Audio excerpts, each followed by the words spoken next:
Kia ora, Virgo. This is your reading, Virgos, for the new moon in Scorpio happening today, or around the 13th of November today here in Aotearoa. So we've got some cards lined up. If you haven't joined me before, I always go through and clarify. And at the end, we pull a rock, mineral, crystal card face down, so I don't know what it is, so we'll see if it pertains to the reading today. So we've got your cards out. Check out any other titles that stand out, and thank you for joining me. Thanks for commenting, liking, subscribing. It really helps to keep everything going, Virgo. So we come out here. I feel that there's something within these cards that it's like you're kind of rejigging something or redoing something with a new kind of objectivity or a new view. We come out here, Virgo, with the 10 of Discs, which is a wonderful card. And it is called Wealth in the Thoth deck. It is the culmination of that entire coin suit. So we're looking at very tangible, solid, earthly things, which, Virgo is an earth sign, is obviously an earthy creature. And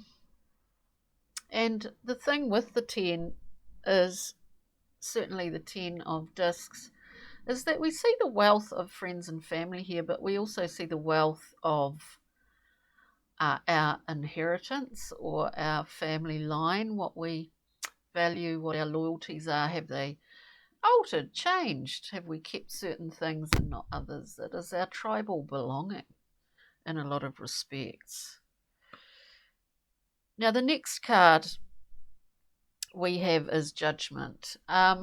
You might have been, for some of you Virgos, been doing a sort of a review of late, over the last two eclipses, and it's been a kind of interesting time, let's face it, and to go back through our own sort of history and in the doing of that, sometimes we become more conscious of some of our certain behaviours and things of that nature. So we've got the Eon coming up next, which is Judgment. In Judgment we see, the basis and the basics of natural law, which are all about balance. It's just about balance. Judgment, we atone for our sins. I'm not so much I'm not really talking about that in that religious sense, but we certainly can do a really good 360-degree review, even in Judgment, of our past, our potential future, and at this present time, our behaviours. You don't want to kind of sit there for too long, do you, in that place? Because there's too many other exciting things to get on with. And I think you are getting on with some pretty exciting things. Speaking of balance, we have the Chariot here, which is about works in motion. There's only one way that this chariot moves, and it is through balance. Now, is balance and well-being an issue, or has been an issue to try and maintain that? For some of you, probably it has been. For a large proportion of the world, it has been, but in recent years. But anywho, and then we come to, so we're bookended with these cards at the present time by 2 10s.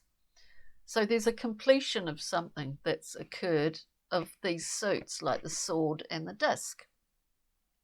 In the swords, we understand here that apart from the guts of this card, which is about, we can't take any more swords, and we come to this understanding that actually, in some ways, it's a release, like it's a mental release. The Ten of Swords. There's nowhere else to go from this point but to begin again. Begin a new cycle, you could say. And you could say the same for that Ten of Discs. And so with some traditional decks, we see someone with 10 swords in their back that they've kind of accumulated along the way. And the hand gesture of a kind of understanding. We've kind of really had a really good forensic investigation, and we come to the end of it, and that is our own worst adversary, which is our own mind, actually. But with that Chariot, it's creating as it moves, and it moves through the ability to be completely balanced. So maybe that's been a priority for some of you Virgos. Let's go through and clarify. Let us clarify the Ten of Discs for Virgo. Ten of Discs for Virgo. Just one more card. Yep. We've got the Four of Wands, the home base, the happy home. This is a foundation. Beyond anything else that's going on around us, we have a place where we belong, Virgo, which is great. We also have the Seven of Cups.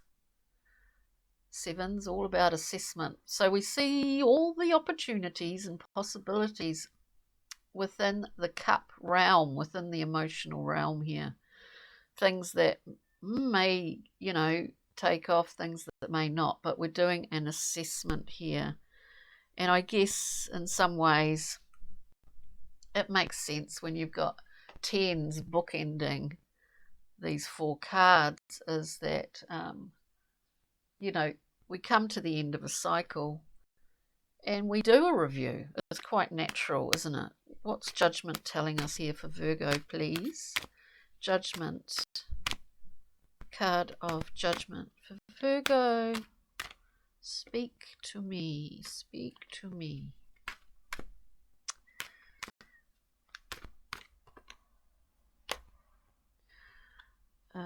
Okay.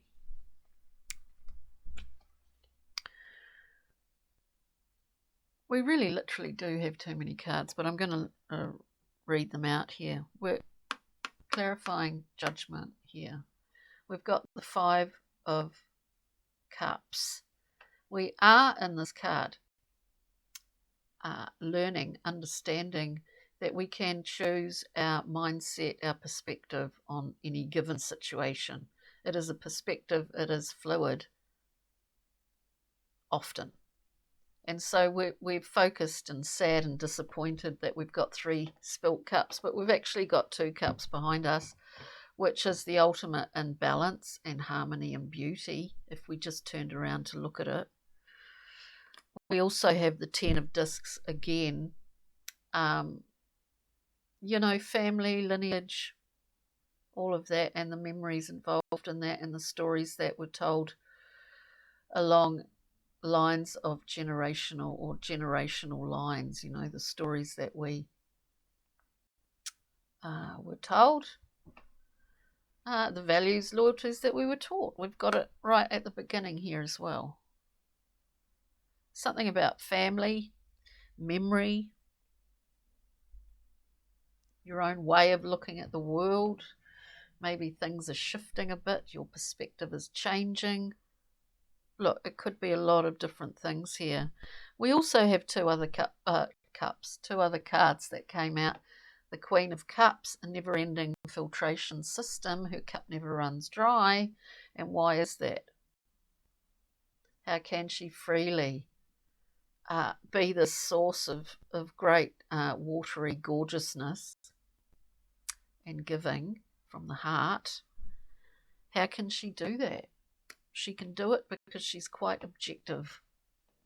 She creates a level of objectivity around her. What are we missing here? We're wandering away. We are missing 2 cups, which is right here, is it not?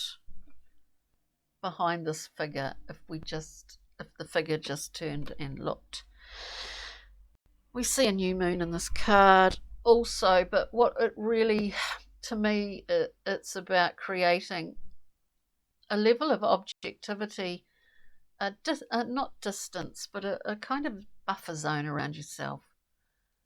On an emotional level, it allows you to give more freely without agenda, I feel, without agendas, and without becoming depleted. And it's also, if you could liken emotions to like emotional sight, it gives you more clear sight in that realm of the water, which is quite difficult, is it not? Interesting, Virgo. Now we'll look at the Chariot here, works in motion. So we are in a really balanced position, but you know, is there something that we want to alter? This idea of perspective is an interesting one because it seems that this reading is all about that.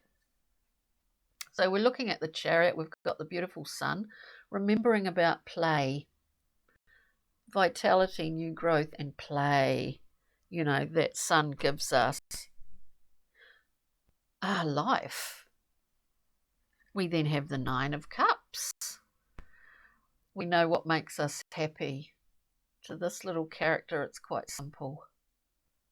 But we also know not to take it for granted. And we then have the Knight of Cups, making a reasonably swift offering here with a cup. Now, someone offering you their cup. 10 of Swords, please. 10 of Swords. Excuse me.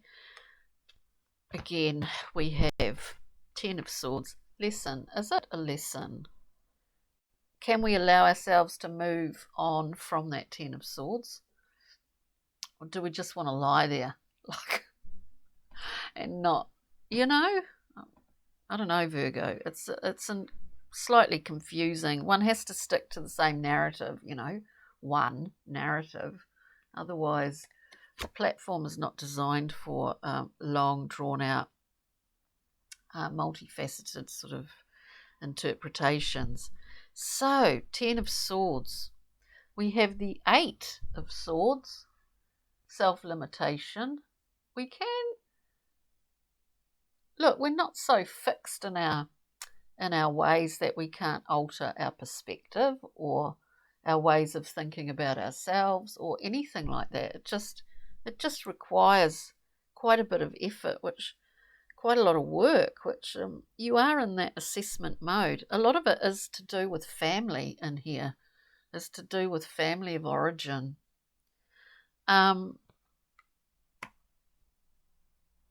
And of course, those things that we are taught are values, loyalties, all of that sort of thing, depending on our personality, depending on, you know, our own individual thing that we are born into this world, we take those things on, and sometimes in ways that are, you know, make for a very confident, well-rounded creature, or you know, there are lots of different childhoods that we all experience, aren't there? And some of them are fraught and some of them are pretty good, and like there's a whole gamut. But I guess my point here is that we have to make sense of that for ourselves in the end. So we've got that Eight of Swords with, to clarify, the 10, which is a card of self-limitation, pretty much, in a nutshell. And then we have Judgment again. So Judgment twice in this reading. Who's judging whom? And is it yourself? You know, as I said before, your mind, your own mind, can be your worst enemy. We punish ourselves first and foremost, I think, often if we are good critical thinkers. It can be directed sometimes unduly harshly towards ourselves. Right. Brian Froud, Pixie and Fairy cards. Virgo, we have Geo the Slow, which is just about being in kind of Zen mode. So we know the sun's going to come up tomorrow.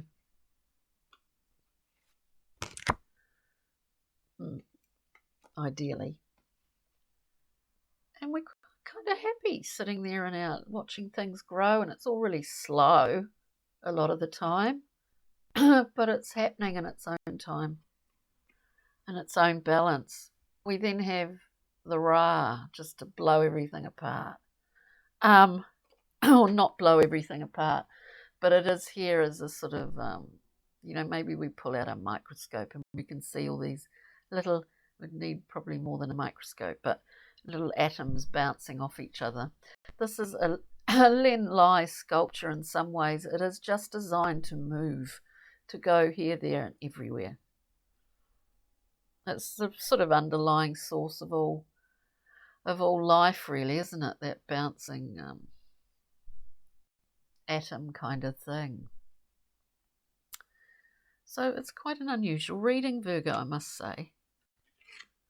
Rock, mineral, crystal, we get a very strong, really powerful kind of card stone. Moldavite, healing, protection, telepathy, and connection. So if this relates, carry Moldavite in your mind's eye during the week. It feels like a challenging